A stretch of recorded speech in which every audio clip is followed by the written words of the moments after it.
Welcome back to Starting Out Solitary. Drew here, and this is sub-week 193, and the topic this week is zodiac signs. I do work with zodiac signs in my practice and in my spiritual path, but I'm going to get a little off topic first before we come back around to that. So, because I feel like it's all related. To me, astrology makes sense. I have a very tentative understanding of astrology. One of my dearest soul sisters I would consider her to be very adept in the topic. She, being adept in the topic, just like anybody else I know who I've ever spoken to, who has any knowledge, any real knowledge and experience with astrology, they always claim, it's a lifelong thing. You're never going to learn everything and understand everything about it. It's so complicated.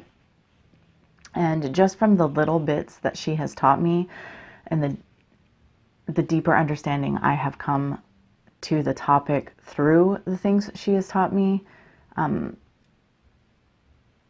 can see that. It is really layered and complicated. And the more I learn about it, the more I am fully confident that it's real and that it is what it claims to be. I've always had this belief that everything is connected and that everything holds influence over each other, one another. And all the energies are bumping around and mingling and influencing one another all the time. And the more that I learn about astrology, the more I am just amazed and the more I am validated in that belief. I also work regularly with planetary hours. Now, I don't do this every time I do spell work, but daily astrological influence and planetary hours are something that I take into account regularly, particularly daily astrological influence. What planet is ruling the day? What planet is ruling the hour of that day? And this is because I believe they have certain associations, just like anything else I use in my magic, and they hold certain influence. And not that I can't do a certain spell at a certain time or on a certain day, but if the energy of that day is in alignment with what it is I'm going to do, I feel that it empowers my work and helps it go further. Now, about the zodiac. How do I work with the zodiac? Now, there is one way that I work with it more than any other, really, other than just maybe trying to get a glean into different aspects of people's personalities or something, but I don't really do that either, not much. For me, the way that the zodiac comes into my practice for the most part is when we're talking about full moon and new moon energy. Anytime I'm going to do a full moon ritual, I like to see what zodiac sign the moon is falling into, because I feel like it adds another layer. The moons have certain correspondences each month for me, certain associations that I associate them with, and the zodiac signs, of course, have the same. So there's already the moon of that month is having one influence, and then the zodiac that it falls into is bringing another flavor, another influence into the picture. So, for example, because I don't remember all this stuff off the top of my head, for me, the December moon is associated with like charity and blessings and goodwill and balance and love, candle magic and self-confidence and endings and beginnings. So this next full moon is already going to have this energy, at least that's my association.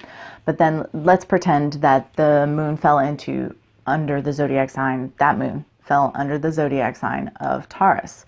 To me, this would bring a very earthly energy to it. So maybe I might want to focus on the earthly pleasures, gratitude, or, this idea of giving, giving to others and focusing on that. Or even the protection aspect. Maybe it would be a good time for doing physical as well as magical acts, practices for bringing protection. if this moon fell under Libra, because I haven't checked, I don't know what it's going to fall under yet, but if the full moon fell in the sign of Libra, this is cooperation and working together and communication, things like that. So maybe I would focus more on going out and doing charitable acts or helping a friend, or, just things that are sort of indicative of this cooperative energy. If the full moon fell under Leo, I might decide to go inward, because Leo is more about more about looking into yourself and being aware of yourself. Maybe I'd focus on self-love, or bringing balance and peace into myself and starting that way, working on me rather than going outward at all. So for me, it's not a hard, fast rule. It's not something that I have to do, but it's something that I enjoy doing. I like to feel like everything I'm doing and all the energies around me for what it is I'm doing are in harmony. So I will look ahead to see if I want to do full moon ritual, what is the sign and what influence does that bring? And can I incorporate that into it? If not, fine. But I personally feel like all of these energies hold influence over one another, and sometimes they can bang heads. So I like to try to align things in a way that it all just flows. I like to go with the energetic flow and have it help carry my magic. So that is how I work with zodiacs for the most part. It's really all I have to add on this topic. And thanks for listening, guys. And until next time, much love and gratitude.